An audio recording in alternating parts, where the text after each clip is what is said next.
MC एक झटके में वापस उठकर खड़ा होता है। उसका दिमाग उसी पल में अटक जाता है। वो याद करता है क्या हुआ था और गुस्से में उस आदमी को गाली देता है। सामने डेथ बिल्कुल शांत बैठा होता है, एक बुक पढ़ते हुए। बिना नजर उठाए वो बोलता है, वापस आ गए? फिर अचानक डेथ गन पॉइंट करता है। चलो, दूसरी लाइफ के लिए रेडी हो जाओ। एमसी डर के मारे चिल्लाता है, वेट वेट, पहले बात तो करो।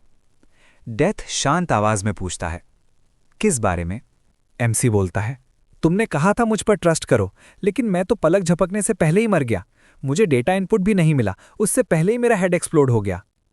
तभी एमसी के सर पर वही बुक आ जाती है जो डेथ पढ़ रहा था। डेथ पास आता है और कहता है, आवाज नीचे रखो। एमसी डरते डरते बोलता है, यस मैम। डेथ पूछता है, क्या मरना तुम्हें गुस्सा दिला रहा है? तो फिर तुमने खुद को क्यों खत्म किया? एमसी थोड़ा रुककर बोलता है, क्योंकि मैं लाइफ में फेल हो गया था। उसके दिमाग में उसका पास्ट घूमने लगता है। जॉब नहीं मिली, स्टॉक मार्केट में लगाए सारे पैसे डूब गए, जिस लड़की से प्यार था वो भी छोड़कर चली गई। ये सब इतना दर्द देता था कि वो शर्म और हार के बोझ में टूट गया। डेथ ठंडी आवाज में कहता है, इसलिए तुमने खुद को मारा क्योंकि तुम्हारा ईगो क्रश हो गया था। और एक थप्पड़ लगाता है, तुम्हें अपने अलावा किसी और से फर्क ही नहीं पड़ता। एमसी गुस्से में चिल्लाने ही वाला होता है कि डेथ उसके मुंह पर गन रख देता है। तो फिर जीने की कोशिश करो अपने तरीके से, और दोबारा चिल्लाने की हिम्मत मत करना। बैंग, गन चलती है। अगला सीन, एमसी अपनी आंखें खोलता है, पर अब वो किसी और बॉडी में है। उसके ऊपर दूध गिर रहा होता है। कुछ बच्चे हंस के बोल रहे होते हैं, इसे पियो, तुम लंबे हो जाओगे। एमसी घबराकर कहता है, बच्चे? उसके दिमाग में एक ही सवाल घूमता है, क्या मैं एक बच्चे के बॉडी में रीबॉर्न हो गया हूं? तभी एक लड़का उसे ह्योकजिन कहकर बुलाता है। एमसी सोचता है, शायद यही इस बॉडी का नाम है, और अगले ही सेकंड वही लड़का उसके सर पर लात मार देता है। पैसे रेडी रखने चाहिए थे, तुम्हारी वजह से आज का प्लान कैंसिल हो गया। एमसी के सामने 5 बच्चे होते हैं, सब मिलकर उसे मारते हैं। कट टू क्लासरूम, सब अपने काम में लगे हुए हैं। एमसी चुपचाप बैठा होता है। तभी उसके सामने एक पीली रोशनी चमकती है। Data input start. स्क्रीन पर डिटेल्स आती हैं। नाम ह्योकजिन, उम्र 15 साल। उसके फादर दिखते हैं, न अमीर न टैलेंटेड, बस एक सिंपल ऑनेस्ट आदमी जो दिन रात मेहनत करता है ताकि बेटा कॉलेज जा सके। माँ पार्ट टाइम जॉब करती है थोड़े एक्स्ट्रा पैसे कमाने के लिए, और पता चलता है कि ह्योकजिन उनका अकेला बेटा है। फ्लैशबैक चलता है। किंडरगार्टन में लड़कियों के बीच पॉपुलर, एलिमेंट्री स्कूल में थोड़ा शांत लेकिन दोस्तों के साथ खुश, फिर मिडिल स्कूल। यहीं से सब बिगड़ता है। उसकी शाइनेस और सीधेपन की वजह से वो वीक बन जाता है। बुलिंग शुरू होती है, मार, पैसे छीनना, रोज का ह्यूमिलिएशन। स्कूल उसके लिए हेल बन जाता है। हर दिन वो खुद से नफरत करने लगता है। काश मैं स्ट्रांग होता, काश मैं इन डीमन से लड़ पाता। Data input complete. एमसी होश में आता है और कहता है, सच में ये बच्चे डीमन से कम नहीं हैं। उसकी नज़र बुक पर पड़ती है, मिडिल स्कूल की बुक, इतनी इजी। वो एकदम शॉक हो जाता है, वेट, मैं मिडिल स्कूल में हूं। उसके दिमाग में नया प्लान बनता है, अगर मैं मेहनत से पढ़ूं तो हाई मार्क्स ला सकता हूं, अच्छा कॉलेज, फिर लॉ स्कूल। इस बार मैं सक्सेसफुल होकर रहूंगा। कॉरिडोर में बच्चे घूम रहे होते हैं। वही बुली फिर से सामने आता है। क्या? कैमरा रिवील करता है, एमसी उसके सामने एक चेयर पकड़ के खड़ा है। बुली हंसा, क्या करने की कोशिश? क्रैश। चेयर सीधा सर पर लगती है। बच्चे डर के पीछे हट जाते हैं। एमसी को डेथ की बात याद आती है, अपने तरीके से जीना। बुली जमीन पर गिर जाता है। एमसी एक और बार चेयर उठाता है। जब लड़का आंख खोलता है, एमसी शांत आवाज में कहता है, तुम्हारे लिए एक और सरप्राइज आ रहा है। और चेयर फिर से गिरती है। उसके बाद सीन शिफ्ट होता है। एमसी को दिखाया जाता है, हाथ में चेयर पकड़ के खड़ा है। उसके सामने वही बुली लड़का। आसपास के बच्चे डर के मारे आपस में धीरे धीरे बात कर रहे होते हैं। तभी एमसी अचानक चेयर दीवार पर पटक देता है। तेज आवाज से बुली लड़का घबरा जाता है। एमसी सीधा उसकी तरफ देखता है और बोलता है, दोबारा मुझसे पंगा मत लेना। बच्चे शौक में एक दूसरे से कहते हैं, क्या ये जीत गया? एमसी के चेहरे पर हल्की सी स्माइल आ जाती है, लेकिन वो स्माइल ज्यादा देर टिकती नहीं। एमसी नोटिस करता है कि बाकी बुली उसकी तरफ आ रहे हैं। उनमें से एक बोलता है, तुम यहां क्या कर रहे हो? एमसी एक हल्की स्माइल देता है, पंच मारने के लिए रेडी होता है और कहता है, ये तुम्हारा बिजनेस नहीं है। और अगले ही पल सब कुछ उलट जाता है। पलक झपकते ही एक बुली एमसी का गला पकड़ लेता है और उसे जमीन पर पटक देता है। गिरते हुए एमसी के दिमाग में एक ही सवाल होता है, एक छोटा बच्चा इतना स्ट्रांग कैसे हो सकता है? सोचने का मौका भी नहीं मिलता। एक किक पड़ती है, फिर एक और फिर लगातार किक्स। बुली अपने दोस्त को आवाज देता है, जुनस्योंग को बुलाओ। जुनस्योंग आता है पूरा गुस्से में। दो लड़के एमसी को पकड़ के रखते हैं। जुनस्योंग एमसी के चेहरे पर पंच मारता है और मारते मारते बोलता है, तुमने मुझे ऑफ गार्ड पकड़ के चेयर मारी, तुम्हें लगा तुम जीत जाओगे? उनमें से एक बोलता है, सिर्फ डरपोक लोग वेपन यूज करते हैं। बाकी बच्चे डर के मारे हाँ में हाँ मिलाते हैं। एमसी दर्द में भी चुप नहीं रहता। वो बोलता है, डरपोक तुम हो जो सब मिलकर मुझ पर हमला कर रहे हो। जुनस्योंग और भड़क जाता है। वो फिर से मारने ही वाला होता है कि उसका दोस्त उसे रोक लेता है। बस छोड़ दे, क्लास का टाइम हो गया है। जुनस्योंग हाथ छोड़ देता है पर जाते जाते धमकी देता है, क्लास के बाद मिलते हैं, तब सोचना मैं तुम्हें कैसे पीटूंगा। क्लास का सीन दिखाया जाता है। बुली अपनी जगह पर है, एमसी अपनी जगह। एमसी सोचता है, एक के साथ तो लड़ सकता हूं, लेकिन दोनों के साथ नहीं, स्पेशली ह्योन्सू। उसकी फिजिकल एडवांटेज के सामने मैं कुछ नहीं कर सकता। उसके दिमाग में ख्याल आता है, टीचर को बोल दूं। फिर उसे याद आता है, इस बॉडी वाले लड़के ने पहले भी टीचर से कंप्लेंट की थी, कुछ नहीं हुआ। उल्टा जुनस्योंग ने बाद में और मारा था। एमसी समझ जाता है, लगता है अब कुछ नहीं किया जा सकता। क्लास खत्म होती है। टीचर बोलता है सब सीधा घर जाएंगे। एमसी निकल ही रहा होता है कि एक हाथ उसका रास्ता रोक लेता है, जुनस्योंग। उसे एक कोने में ले जाया जाता है। जुनस्योंग बोलता है, लगता है तुम्हारा दिमाग खराब हो गया है, तुम्हारी टांगें तोड़ देनी चाहिए। एमसी सोचता है, अगर ह्योन्सू यहां नहीं होता तो मैं जुनस्योंग को अकेले देख लेता। तभी एक लड़की आती है। जुनस्योंग, इतना टाइम क्यों लग रहा है? जुनस्योंग मुस्कुराते हुए कहता है, बस किसी को सबक सिखा रहा हूं। लड़की बोलती है, सब वेट कर रहे हैं, आज करयोके जाना है। जुनस्योंग बोलता है, ओके, आ रहा हूं। जाते जाते जुनस्योंग एमसी को एक लात मारता है और कहता है, कल का वेट करना। एमसी सोचता है, आज मैं सिर्फ मिंजी की वजह से बच गया। वो मिंजी की तरफ देखता है। मिंजी गुस्से में उसे देखकर बोलती है, लूजर, क्या देख रहा है? एमसी चुपचाप घर की तरफ चल पड़ता है। चलते चलते उसके दिमाग में अजीब ख्याल आता है, क्या मेरे लेग ऑटो पायलट पे हैं? तभी उसके सामने एक ट्रक आता है। एमसी सोचता है, क्या मैं यही मरने वाला हूं? इतना सब सिर्फ ट्रक से मरने के लिए? ट्रक अचानक रुक जाता है। ड्राइवर बोलता है, लड़के ध्यान से चला करो। एमसी सॉरी बोलता है। ट्रक चला जाता है। एमसी रिलीफ के साथ सोचता है, आज मेरा मरने का दिन नहीं है। चलते चलते वो खुद से कहता है, मैं एक बच्चे की बॉडी में हूं, शायद किसी डिजीज से मर जाऊं। वो अपने फेस देखता है, कैसे मरूंगा मैं? कब घर पहुंच जाता है उसे पता ही नहीं चलता। अंदर आते ही वो बोलता है, कितना वियर्ड है किसी और की बॉडी में होके उसके घर आना। घर को देखकर कहता है, काफ़ी ऑर्डिनरी घर है, मैं अब अमीर नहीं हूं। वो अपना बैग फेंक देता है। कंप्यूटर के पास रखी एक फ़ोटो पर नज़र पड़ती है, उस लड़के की फैमिली फ़ोटो, वो भी उसमें है। बुक्स देखता है, एक उठाता है। इसमें से एक भी प्रॉब्लम सॉल्व नहीं की, लगता है ये पढ़ता ही नहीं था। तभी एक और बुक पर उसकी नज़र पड़ती है। वो उसे खोलता है। वो डायरी होती है। उसमें लिखा होता है, मुझे खुद पर शर्म आती है, मैं बहुत झूठ बोल चुका हूं, मुझे अपने आप से नफरत है। एमसी पेजेस पलटता है। हर पेज पे बस यही लिखा है। वो सोचता है, ये सब जुनस्योंग की वजह से। तभी वो कुछ और नोटिस करता है। एक पेज पर लिखा होता है, डेथ नोट। एमसी चुप हो जाता है, फिर धीरे से कहता है, तो यही वजह थी इसकी मौत की। कुछ वक्त बाद डिनर का टाइम हो जाता है। एमसी डाइनिंग टेबल पर बैठा होता है, लेकिन उसका ध्यान खाने से ज़्यादा अपने ख्यालों में होता है। उसे ये सब थोड़ा अनफेमिलियर लेकिन ऑडली इंजॉयबल लग रहा होता है। ऐसा इसलिए क्योंकि उसके लिए फैमिली के साथ बैठकर खाना हमेशा नॉर्मल नहीं रहा। उसके डैड की डेथ तब हो गई थी जब वो सिर्फ 5 साल का था। उसके बाद माँ ने ही उसे अकेला संभाला, अकेला बड़ा किया। और जब भी एमसी घर आता था, अक्सर माँ काम पर होती थी। घर होना और माँ का साथ होना, दोनों चीज़ें रेयरली एक साथ मिलती थीं। तभी माँ उसकी तरफ खाना बढ़ाते हुए कहती है, बेटा, किस बारे में सोच रहे हो? खाना खाओ, ठंडा हो रहा है।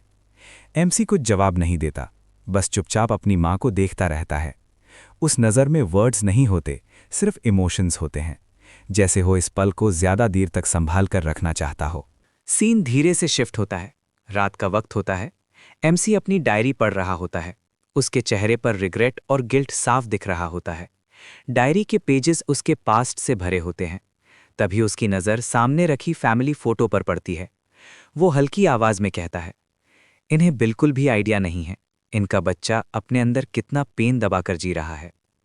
उसका दिमाग उस अंधेरे मोड़ पर चला जाता है जहां उसने अपनी जिंदगी खत्म करने का सोचा था। और तभी उसे अपनी माँ की याद आती है। मैंने भी अपनी माँ को अकेला छोड़ दिया था। उन्हें भी शायद पता नहीं था कि उनके लड़के के साथ क्या गलत चल रहा है। एमसी सोचता है, मुझे भी नहीं पता मेरी माँ ठीक है या नहीं। फिर वो खुद को कन्विंस करता है वो ठीक ही होंगी। मेरे जैसे यूजलेस लड़के से उनकी कोई मदद भी नहीं हो सकती। उसके चेहरे पर एक भी पल के लिए खुशी नहीं आती। वो डिसाइड करता है कि वो पुरानी लाइफ, पुराने इमोशंस सब पीछे छोड़ चुका है। अब वो इस नई लाइफ पर फोकस करेगा। उसके दिमाग में ह्योंगजिन का ख्याल आता है। शायद ह्योंगजिन ने खुद अपनी लाइफ खत्म की होगी। उसकी लाइफ बुरी थी, लेकिन मेरे लिए ये अच्छा है। अगर वो खुद अपनी मौत का रीज़न था तो मेरे लिए ये सिचुएशन और भी बेटर है। अगला सीन स्कूल का होता है। कुछ स्टूडेंट्स बात कर रहे होते हैं। कल लास्ट राउंड ह्योंगजिन ही जीता था, चाहे उसने चेयर का यूज़ ही क्यों ना किया हो। तभी उनके पीछे जुनसोंग आ जाता है। उसकी प्रेजेंस से ही सब बच्चे चुप हो जाते हैं। एमसी क्लास के बाहर खड़ा होता है और जुनसोंग के बारे में सोच रहा होता है और उसकी मर्डर इंटेंस की फीलिंग याद आती है। एमसी चुपके से क्लासरूम में देखता है। उसे जुनसोंग दिखता है। क्लास के अंदर जुनसोंग गुस्से में बोलता है, जो बोला है मेरे सामने बोल। वो लड़का डर के मारे तुरंत सॉरी बोल देता है। तभी ह्योंसू बीच में आता है। बस करो जुनसोंग। जुनसोंग तुरंत पलटकर बोलता है, मुझे मत बताओ मुझे क्या करना है। और बिना वार्निंग के वो ह्योंसू को जोर का चांटा मार देता है। एमसी ये सब देखकर शॉक हो जाता है। जुनसोंग ठंडे और कंट्रोलिंग टोन में कहता है, अपना सर सीधा रखो। ह्योंसू नीचे देखते हुए सॉरी बोलता है। एमसी क्लियरली नोटिस करता है कि ह्योंसू सिर्फ मार ही नहीं, डर भी रहा है। तब जुनसोंग की नज़र एमसी पर पड़ती है। ह्योकचिन, तुम वहां क्या कर रहे हो? इधर आओ। एमसी के पसीने छूट जाते हैं। उसे जुनसोंग के बिल्कुल सामने लाया जाता है। गाली देता है और बोलता है, ये तो मेरा बेस्ट भी नहीं था। फिर ह्योकजिन से कहता है, इसे ढंग से पकड़ो। ह्योकजिन बस ओके बोल देता है। एमसी उसकी तरफ देखता है और सोचता है, लगता है मेरे अलावा भी कोई है जो अंदर से शर्मिंदा फील करता है। थोड़ी देर बाद क्लास का सीन दिखाया जाता है। बुलीज अपनी जगह पर बैठे होते हैं जैसे कुछ हुआ ही ना हो। एमसी अपने मन में प्लान बनाता है। एनिमी का एनिमी दोस्त होता है। मुझे ह्योकजिन को अपना एलाय बनाना होगा। मेरे पास 30 साल का एक्सपीरियंस है। एक मिडिल स्कूल के बच्चे को अपनी साइड लाना कोई मुश्किल काम नहीं।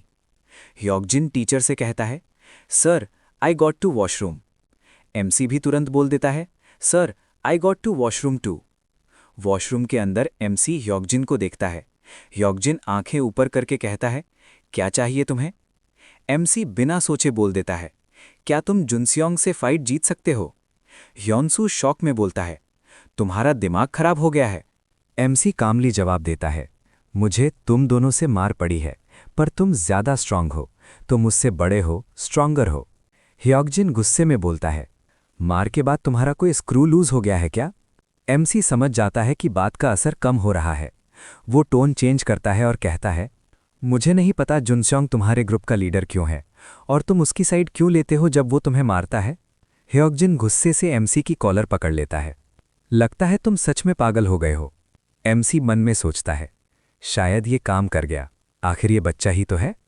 वो धीरे से कहता है, मैं बस ये कह रहा हूं, तुम जैसे स्ट्रांग लड़के को लीडर होना चाहिए। ह्योकजिन उसे दीवार की तरफ धक्का देता है। फिर कुछ सेकंड्स चुप रहकर कहता है, तुम्हें सच में जानना है ना, मैं लीडर क्यों नहीं हूं और फाइट बैक क्यों नहीं करता? वो अपनी टाई ढीली करता है। एमसी सोचता है, आखिरकार ये अपने दिमाग से सोचने लगा। तभी अचानक वॉशरूम का डोर खुलता है। जुनसोंग अंदर आ जाता है।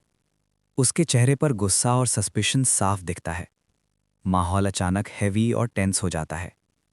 एमसी और ह्योकजिन दोनों एक साथ जुनसोंग की तरफ देखते हैं और कहानी यहीं एक डेंजरस टर्न पर रुक जाती है। एमसी सोचता है, क्या उसने मुझे सुन लिया है? ह्योंसू एमसी की बैक पर चांटा मारता है। फिर ह्योंसू जुनसोंग से बोलता है, मैं वॉशरूम में था, मेरे बाद ये आया, इसकी बात मैंने ही इसे मारा। जुनसोंग खुश होके बोलता है, अच्छा कर रहे हो। वॉशरूम जाते हुए वो कहता है, मुझे बहुत जोर से लगी थी। फिर ह्योनसू का नाम लेकर पूछता है, तुम्हें दर्द हुआ था? ह्योनसू हाँ बोल देता है। जुनसोंग कहता है, वो मैंने तुम्हें शेप में लाने के लिए किया था, बस। फिर एमसी ह्योनसू के साथ जा रहा होता है। एमसी जुनसोंग के बारे में सोच रहा होता है कि वो वॉशरूम गया होगा। तभी दोनों रुकते हैं और ह्योनसू एमसी से कहता है, तुमने मुझसे पूछा था ना, अगर मेरे और जुनसोंग के बीच फाइट होगी तो कौन जीतेगा? एमसी हाँ बोलता है। ह्योनसू कहता है, ऑफ कोर्स मैं ही जीतूंगा। मैं एक हाथ पॉकेट में रखकर भी जीत सकता हूँ, लेकिन मैं ऐसा नहीं कर सकता। पता है क्यों? अगर मैंने उसे एक फिंगर भी टच की तो कोई और आ जाएगा, जिससे पंगा लेना बिल्कुल सही नहीं होगा। एमसी सोच में रह जाता है। रात का वक्त होता है। एमसी पार्क में होता है और उल्टा लटक कर एक्सरसाइज कर रहा होता है। वो सोचता है कि अगर ऐसे एक्सरसाइज करेगा तो शायद थोड़ा टॉलर हो जाएगा। साथ ही वो जुनसोंग की प्रोफाइल देख रहा होता है और कहता है, ह्योनसू इसी की बात कर रहा था। एमसी शॉक हो जाता है, ये सच में मिडिल स्कूल में है। तभी फ्लैशबैक दिखाया जाता है। ह्योनसू बोल रहा होता है, स्योंगह्युक पूरे स्कूल का सबसे स्ट्रांग लड़का है। उसने दूसरे स्कूल के लड़कों को भी बहुत मारा है। वो जुनसोंग का बचपन का दोस्त है। दोनों सेम टाइक्वांडो स्कूल जाते थे, इसलिए वो हमेशा जुनसोंग का पूरा साथ देता है। जाते जाते ह्योनसू कहता है, इसीलिए मैं जुनसोंग से लड़ाई नहीं करता। अगर की तो स्योंगह्युक मुझे हंट करेगा। फिर प्रेजेंट में वापस आते हैं।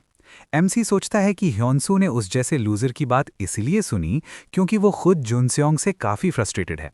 Next day school lunch time. MC अपनी प्लेट को देखते हुए कहता है, आजकल स्कूल लंच काफी बेटर हो गया है, चलो पहले सूप से स्टार्ट करते हैं। तभी पीछे से एक झांटा लगता है। वो जुनसोंग होता है। जुनसोंग बोलता है, लंच कैसा लगा? तुम्हारा चेहरा ही काफी है टेस्ट टेस्ट के लिए। एमसी गुस्से में सोचता है कि ये दूसरे बच्चों के सामने टफ बनने की कोशिश कर रहा है। एमसी पीछे देखता है तो उसे ह्योनसू दिखाई देता है, जो चुपचाप खाना खा रहा होता है। जुनसोंग एमसी को बोलता है, अपना खाना एंजॉय करो, और वहां से चला जाता है। तभी जुनसोंग के पीछे से एक हाथ आता है और उसके ऊपर अचानक सूप गिर जाता है। वो एमसी होता है। एमसी बोलता है, टेस्टी है ना? शायद तुम्हें ज्यादा नहीं मिला खाने को। वो उसके ऊपर सूप का बर्तन रखकर भागते हुए कहता है, अच्छे से खाना।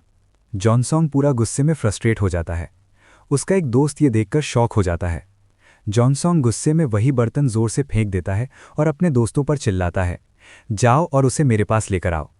तभी ह्योनसू खाना खा रहा होता है। ह्योनसू बोलता है, क्या कर रहे हो, जल्दी जाओ। ह्योनसू शांति से बोलता है, क्यों ना हम चुपचाप बैठकर अपना खाना खाएं, मुझे मेरा लंच फिनिश करना है। वो दूसरे दोस्त को भी बोलता है, बैठ जाओ। गुस्से में जॉनसोंग कहता है, तुम्हारा दिमाग खराब हो गया क्या? ह्योनसू कहता है, तुम्हें पहले वॉश करके क्लोथ्स चेंज करने चाहिए। जॉनसोंग जाते हुए लोगों की हंसी महसूस करता है। तभी उसकी नज़र मिंजी पर पड़ती है और उसे काफ़ी शर्म आने लगती है। तब बास्ट सीन दिखाया जाता है। घर के पीछे से आवाज़ आती है, हम दोनों तो दोस्त हैं ना? वो एमसी होता है। एमसी कहता है, तुम भी जॉनसोंग को नीचे गिराना चाहते हो तो फिर कुछ मत करो। ह्योनसू पूछता है, क्या? एमसी कहता है, उस जैसे बुलीज बस कूल दिखना चाहते हैं, मैं उसे मजाक बना दूंगा। जब भी मैं कुछ भी करूं तुम उस मैटर से दूर ही रहना, बस तुम्हें इतना ही करना है। तुम्हारे हैंड्स क्लीन रहेंगे, जिससे तुम्हें स्योंगहेप से फाइट भी नहीं करनी होगी। ह्योनसू चुप रहता है। फिर जुनसोंग जाते हुए दिखाया जाता है। ह्योनसू सोचता है वो करना क्या चाहता है, और उसे लगता है कि जुनसोंग जरूर स्योंगहेप की हेल्प मांगेगा।